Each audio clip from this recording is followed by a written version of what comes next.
So,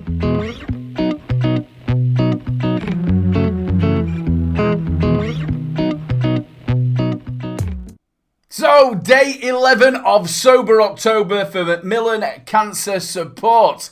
It's rolling off the tongue. I'm so sorry about yesterday. There was a total gap before on the vlog before I start talking. Obviously, I'm recording this and I edit it. Now, I edited the back of it, but I didn't edit the front of it. So when I watched it back, I'd already uploaded it, and there's just a great big gap of me going. So sorry about that. Not very professional at all, but don't worry about it. Day 11, I feel absolutely fantastic. It is 3 o'clock in the afternoon. I'm doing it a little bit earlier because I've got Savs tonight, vape show, if you're not into vaping. I've got Savs tonight at 8 o'clock, and after that, I want to be able to go to bed. I've had some late nights recording, doing little bits and bobs, getting stuff out for reviews. I'm going to do another review after this and get that out the way. And yeah, I'm being more productive. That's another thing as well that I've found is I'm being more productive. I'm getting up, I feel a lot better. And like I said, we're on day 11. I wonder what I'm going to feel like on day 31. All your comments, I've got through them all today. It did take me quite a while. Just keep sending them comments down below and keep giving me that positivity. And do me a favour as well, can you share these vlogs? Get them out there, let other people see them. Especially the stories that we're telling about Louise and the amount of people as well who have got in contact with me and told me their story of how they've become a survivor of cancer. One of the things with Louise, obviously she had, after she had her operation, she had a full, her ovaries took out, everything took out. And she got a scar from a belly button to a lady bits, as we were saying. And she was so conscious about that for a number of years afterwards. And I was used to say to her, look, don't you worry about that. That's your surviving scar. That's there. You've survived this, sweetheart. Don't you ever think that looks terrible or be conscious about it, because that is your survival. That's your battle scars. Don't worry about it.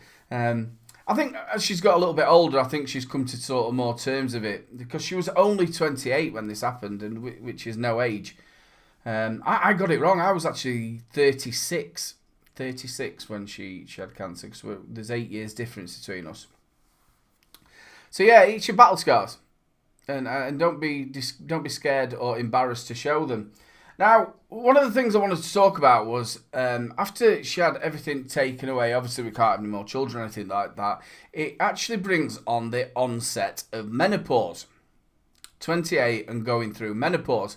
Now, I remember my mum going through menopause, and it wasn't a very good time for my dad. I remember that.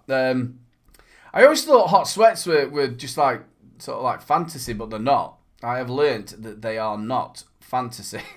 That poor lass, the amount of times in bed, well, you just see the covers just like go off, and she's going through a hot sweat, and you could see the colour drain out of her as well, or she had to go redded up, but it made her feel sick. It made her feel sick, and she says it's just absolutely horrible. And the amount of time she's had to stand outside, and it was really bad right at the beginning. It seems to have calmed down a little bit now, touching wood. But yeah, going through that were an absolute nightmare, and I felt so sorry for her with the hot sweats. And she also had like the mood swings, and I was like, well, I haven't done anything wrong, or she'd tell you, I just feel so angry, and you'd not done anything wrong, but it was like you'd wake up and you'd sort of be gauging what sort of mood she was in. Are you all right, or you're not all right? And obviously there's an imbalance. So one of the things was she had to have testosterone, and she also after, I think it was estrogen as well. Now they gave her gels, so she sort of rubs it on her leg and then rubs the other one on the other leg. Now, the doctors here, which is literally just down the road, wouldn't prescribe it. They said it come up on a red list or something about a red list, and they can't prescribe it. So, her own doctor wrote a letter to, I think it was the medical council, to say that she needs this testosterone. But they wouldn't give it her. We had to go all the way to Sheffield, Hallamshire, Western Park Hospital to get this gel. So we don't drive, so it was like a day out. You know what I mean? It's going up to Sheffield, you have to then get a train, you then have to get a bus to the hospital, back on the bus, and then back on the train home. It's like a day out just to go and get this the gel and what she needs. Now the bit that sort of it did upset me. I've got to be honest with you. Now, however anybody wants to live their life, I'm absolutely fine with. If somebody wants to go from being a woman to a man, that's down to them. I'm not a prejudiced person. I'm not racist or anything like that. That's down to them.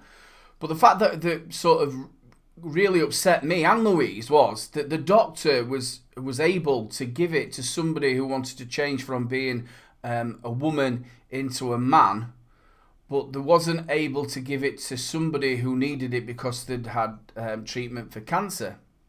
Now, this helped. The testosterone and the estrogen helped with secondary cancer, to do with the bones, and also to do with the heart as well, because obviously women producing certain chemicals or hormones, it's hormones, isn't it? That does for your bones, just for your heart, other things as well. She couldn't get it, and she had to travel all the way to Sheffield to get it. It just made no sense at all. Like I said, I've got no problem about that person actually getting it, but in the same way, somebody who's got cancer should be having to get it as well. Now, it for a lot of years, it bothered Louise, obviously with the menopause. It seems, like I said, now it's sort of like come under control. She still has some sort of mood swings. I started reading up on it, and one of the best tips that I ever got was, and I don't do it in a condescending way, is just to go to her and cuddle her and say to her, look, this isn't your fault, sweetheart. Don't worry about it. Come on. Everything will be all right. And like I said, don't do it in a condescending way. Do it in a loving way. And it was one of the best things I ever read because it worked. It worked. 99% of the time it worked. Unless I'd actually done something wrong. And then I was in for the high jump. But yeah, it actually worked. Just going up to and recognising, look, it's not your fault. It's your hormones going all over the place. You're going through, your body's going through so much. You've not only been poisoned, all these hormones, everything's changing. So yeah, the menopause is totally real. I feel so sorry for them hot sweats. The amount of nights I've just like woke up and thought, whoa, what's happening? And she's had to literally sit up, and like she said, it makes her feel really, really sick. So yeah, I don't envy anybody who's going through the menopause. Now, I don't know if you've actually noticed, I've been, when I've been doing the vape show, I was sort of going red-faced, and I'm thinking, what the hell is this? So actually, men can have hot flushes. Yes, it's actually, I can't remember what it was called, there is actually a hormone in your body as a man who's over 40, which I am. So I'm actually hoping it's a side effect of the drinking and not necessarily anything else. So we'll find out on the October the 31st. We've actually been talking as well. Apparently, if you're over 40, you need to have an MOT, which I'm one of these men, I don't go to the doctors. The last time I went to the doctors was when I had a mini stroke, and that was in 2016.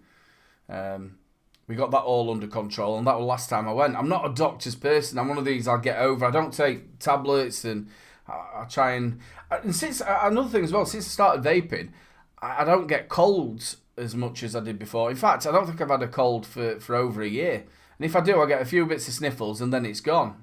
When I used to smoke, you constantly getting coughs and colds and stuff like that. I think vaping sort of stops that from happening. So yeah, that was the menopause. And again, it's another side effect on top of a lymphedema and all the other bits and bobs that she has to go through. So it's not so much of just like you have your operation, take out the cyst, and then have your chemotherapy, and then everything's all right. It doesn't. There's stuff afterwards that happens. So anyway, big love to everybody who's sending all the support and all the stories you send to me as well about your journey of battling cancer. Have been absolutely amazing and heartwarming as well. What about the total? Let's see what we are at today on the 11th. We've gone up, people. We are at £1,240 raised. I just can't believe it.